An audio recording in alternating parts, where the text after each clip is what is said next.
AI isn't just living in the cloud anymore. It's moving to the warehouse floor, the factory edge, and the supply chain node. If you're not paying attention to edge computing, you're already behind. Hey, I'm Dougortiz, and today we're talking about physical AI and edge computing in the supply chain.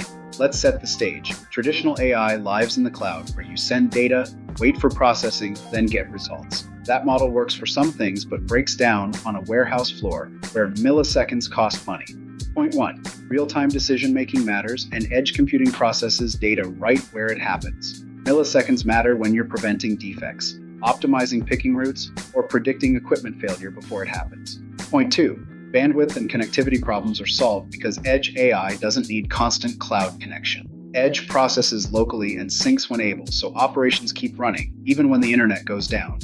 Point 3. Data security and compliance improve because sensitive operational data stays on-premise. Proprietary algorithms, competitive metrics, and customer information remain where they belong on site.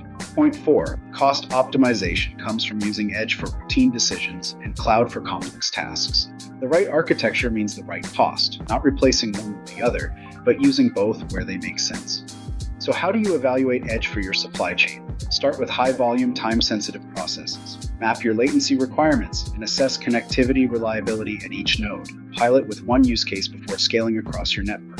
The future of operations is both cloud and edge working together, not one over the other. Are you evaluating edge computing for your operations? Drop a comment and tell me what you think. Thanks for watching. I'm Dougortiz. Let's connect in the comments.